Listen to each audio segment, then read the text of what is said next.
Richard here from Pawn Shop Guitar Reviews, and today we're going to review this beautiful 1979 Gibson The Paul.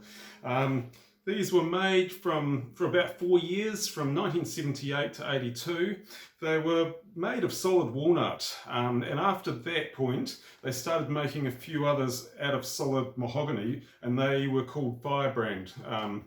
So the difference is that you'll see on the truss rod cover The Paul, with the Firebrand models, which were mahogany, not walnut, they say Firebrand on that truss rod cover, so that's the way of identifying them. Also, you can see them, you can kind of, the mahogany looks a wee bit more grainy than this.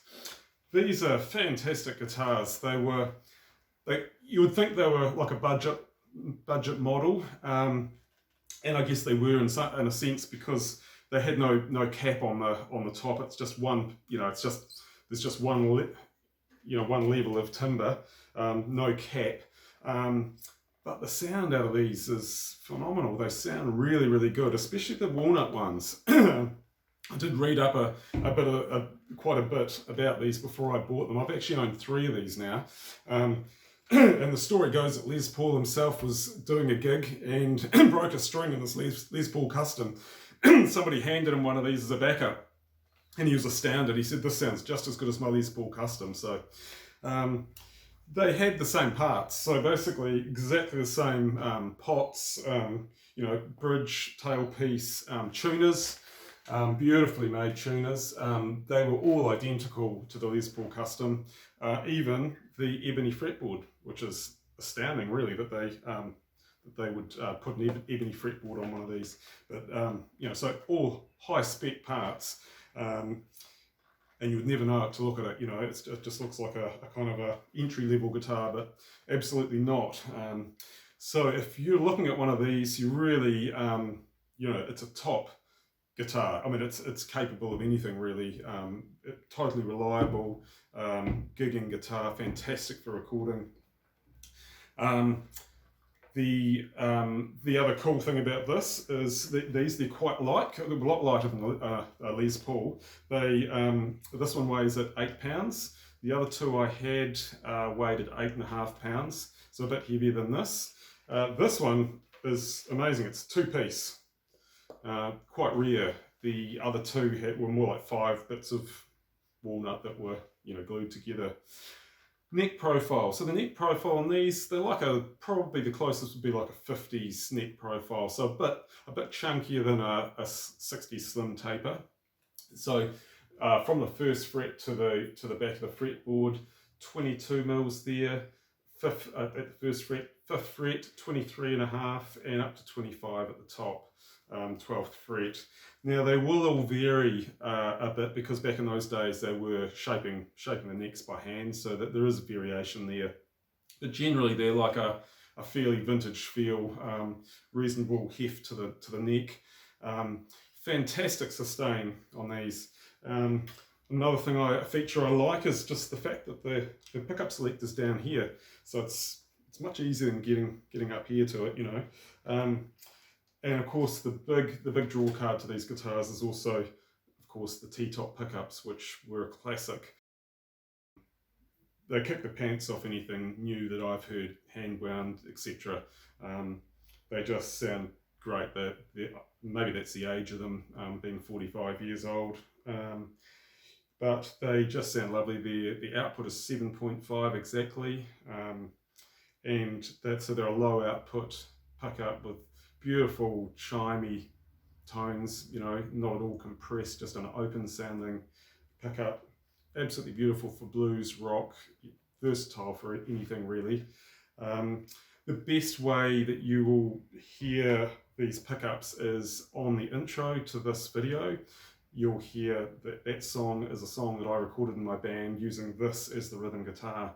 So I'll play the whole song at the end of this video so that you can have a real good listen, and that'll give you the best possible demo of what those pickups sound, especially in a recorded mix. But yeah, fantastic sounding pickups. A lot of those pickups are ripped out and sold, because they're getting $300-400 US just for the pickups these days. Very sought after. Legend has it that Jimi Page, in his 1959 Les Paul. One of the pickups died when he was on a tour in Australia in the 70s. They replaced it with one of these and it stayed in the guitar. But do your own research on that one. The pots, need to talk about the pots. So the pots sound fantastic. I had another one of these and a lot of people complain that the pots, they're like 300k, and people go, oh, you need 500k's to get openness and brightness out of a Les Paul that stops them being that kind of dull sound. But I would disagree with that. Having owned these and using the original pots, they sound amazing. There's something magical about pots. Although they are not as bright, there's something else magical going on. It's certainly bright enough, but there's no ice pick either. I'll play you a little demo in a second with the AC10, which is it's my go-to amp for demoing guitars.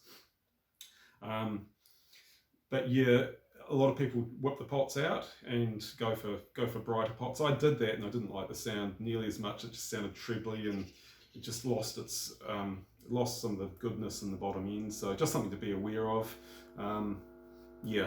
Just don't underestimate how much of a difference vintage pots make to a guitar. They really have this kind of magic in them. And even the tone caps on these, they're little ceramic. You'll be able to Google it when you see the little ceramic tone caps. They sound beautiful, like in a woman tone. If you wind the tone back, you get this amazing early Clapton kind of tone, which I just love.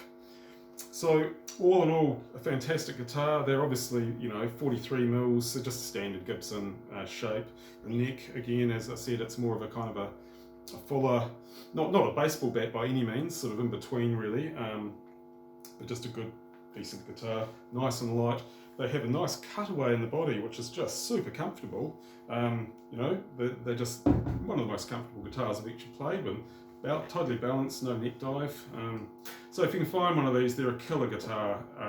They'll be as versatile for any genre that you want. So I would thoroughly recommend getting one of these. I haven't played the Firebrand, so I don't know what they're like. I imagine they'll be good, but I would go for the Walnut. The Walnut just has a beautiful resonance. I had another one of these and I got some cheap ass pickups because I bought the body without pickups from just from China.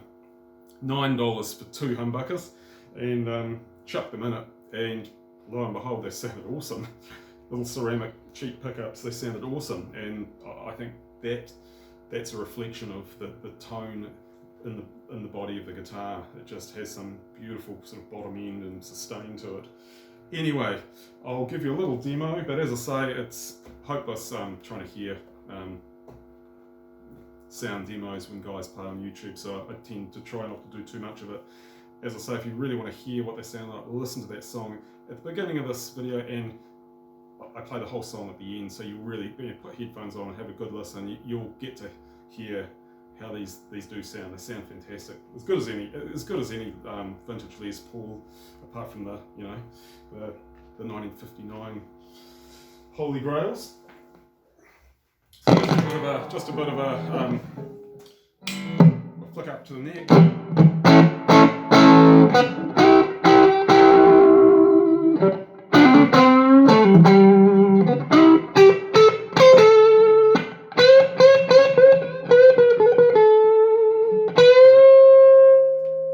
the tone down. Alright, I'll just play a little bit of Clapton, Hideaway, Freddie King song that he played on his Beano album with John Mayall and the Blues Breakers, just to get a bit of an idea of kind of how it would sound. Pretty close approximation to what he would have used with his Les Paul. So,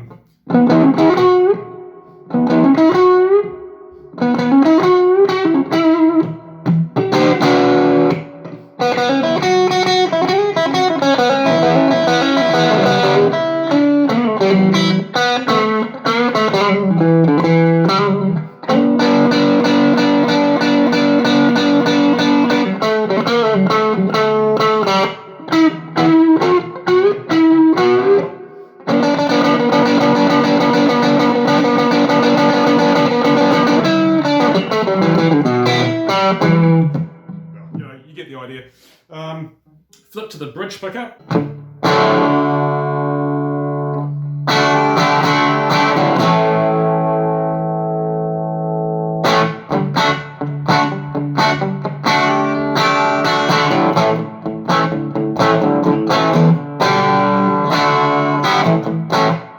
Okay, I'll give it a bit more grunt.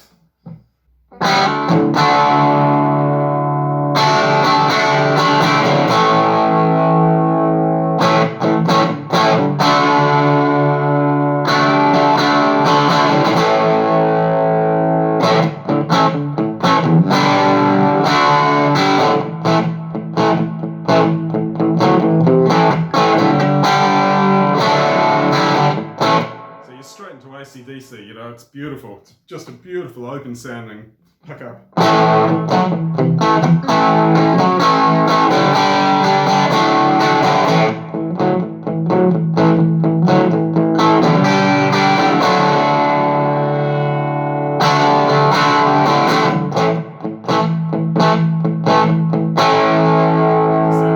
This sounds great. You won't be sorry if you get your hands on one of these, I'm saying.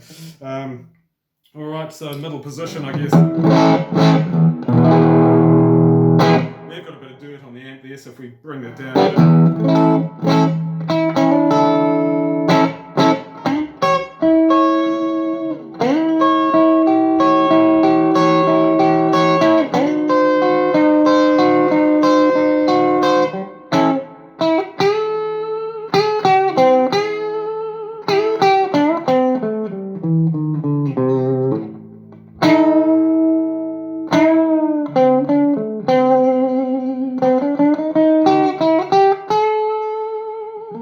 Beautiful blues, beautiful.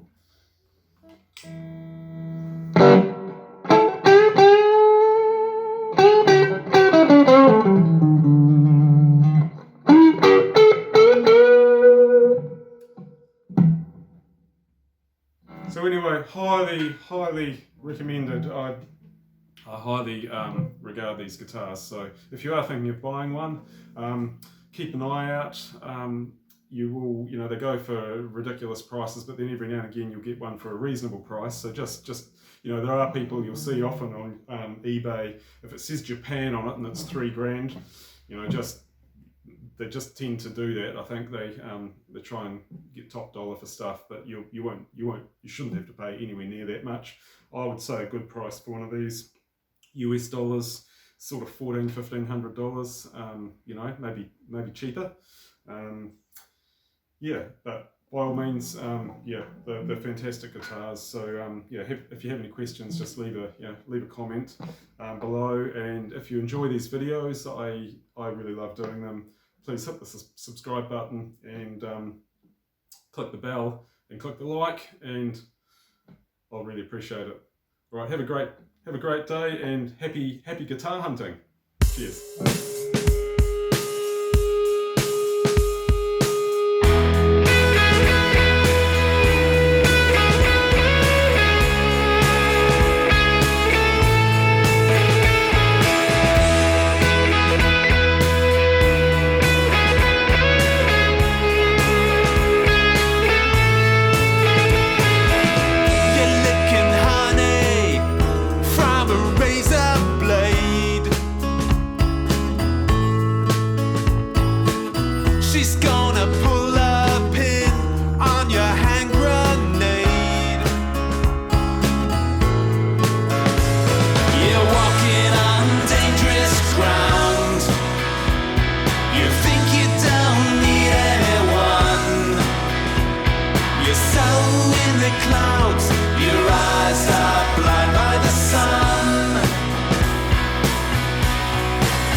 They say goodbye.